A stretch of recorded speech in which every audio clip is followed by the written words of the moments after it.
Assalamualaikum warahmatullahi wabarakatuh. Apa kabar semuanya? Jumpa lagi kita di BMP2 Channel bahas masalah pertanahan perumahan. Teman-teman dan saudara-saudara sekalian, jika sebelumnya di channel ini kita sudah banyak membahas terkait permasalahan pertanahan, maka kali ini saya ingin mengajak Anda semua untuk membahas terkait dengan rumah, yaitu rumah dinas. Kalau ada pertanyaan, emang boleh ya kita itu membeli dan memiliki rumah dinas? Ya tentu saja boleh, tetapi siapa yang boleh membeli dan memiliki, dan rumah dinas jenis apa yang boleh kita beli? Nah, itu tentunya ada syarat dan ketentuannya. Rumah dinas berdasarkan peraturannya itu ada 3 golongan. Golongan 1, golongan 2, dan golongan 3. Rumah dinas golongan 1 itu diperuntukkan bagi mereka yang sedang menduduki jabatan tertentu dan itu bisa dihuninya selama dia memegang jabatan tersebut. Ketika dia sudah selesai dengan jabatannya tersebut, maka rumah dinas itu harus dikembalikannya ke instansi terkait pemilik rumah dinas yang bersangkutan. Demikian juga dengan rumah dinas golongan 2, sama. Rumah dinas golongan 2 itu statusnya juga dihuni oleh yang sedang menjabat. Tentunya kalau yang tadi rumah dinas golongan 1 itu biasanya diberikan untuk dihunikan jabatan eselon 1.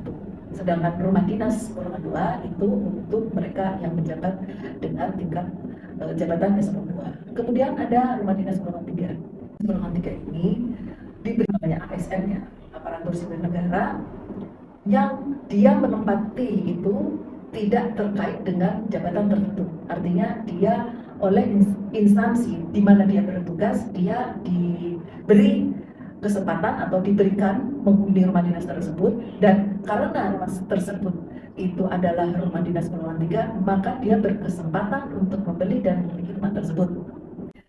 Tentunya dengan cara membeli dan mengatur dengan sistem sewa beli paling lama 20 tahun.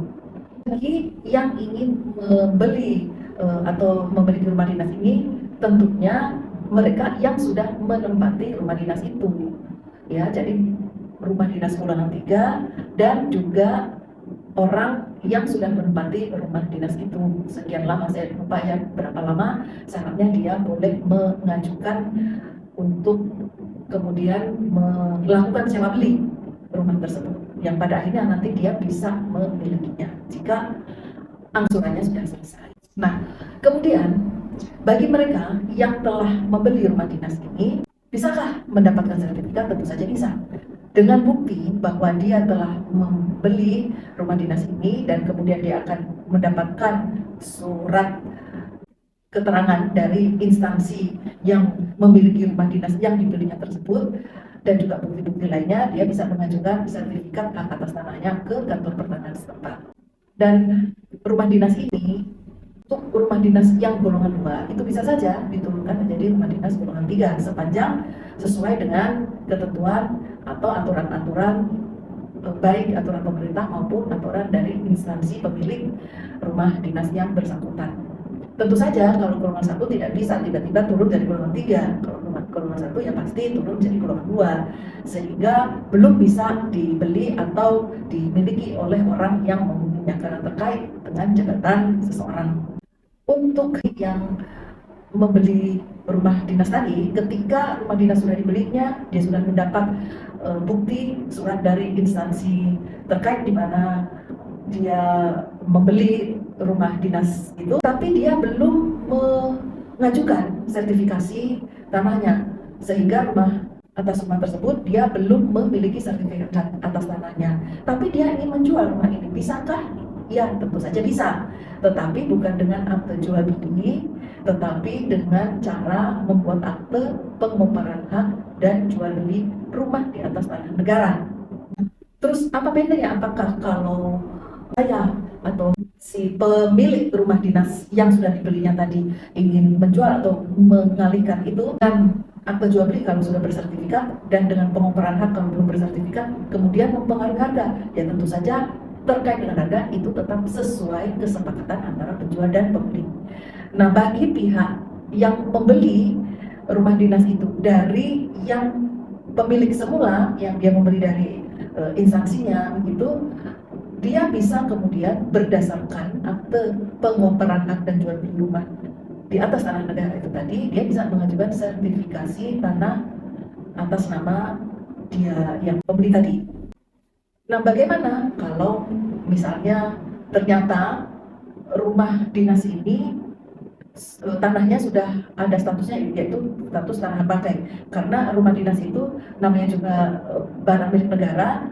Kebanyakan tanahnya juga belum bersertifikat, jadi itu rumah negara berdiri di atas tanah negara. Tetapi ada juga sebagian instansi yang sudah memperoleh status tanah-tanah yang didirikan rumah dinas itu sebagai hak pakai. Nah, ketika sudah status seperti ini, maka si pembeli ketika dia akan mensertifikatkan, dia tidak perlu mengajukan, tetapi hanya mengurus pemecahan sertifikatnya. Jadi dari sertifikat atas nama instansi terkait, kemudian bagian yang dibelinya itu, seluas tanah yang dibelinya itu dipecah sertifikat menjadi hak pakai. Nah, ketika dia sudah memperoleh hak pakai, tentunya dia bisa meningkatkan sertifikat hak pakainya tersebut menjadi sertifikat hak milik. Ya, ingat bahwa status hak pakai dan hak guna bangunan untuk rumah tinggal itu bisa ditingkatkan statusnya menjadi hak milik. Demikianlah info yang saya berikan terkait dengan rumah dinas ini, yang ternyata rumah dinas ini bisa juga dibeli dan dimiliki oleh yang sudah memenuhi, dan juga ternyata setelah dia beli dan dimilikinya itu boleh juga dialihkan ke pihak lain dan juga bisa diajukan sertifikasi tanahnya. Teman-teman dan saudara-saudara sekalian, semoga yang saya sampaikan ini bermanfaat, dan tak lupa saya ucapkan terima kasih kepada semua yang menonton video ini dan juga kepada yang memberikan subscribe-nya. Sampai jumpa di video yang akan datang. Wassalamualaikum warahmatullahi wabarakatuh.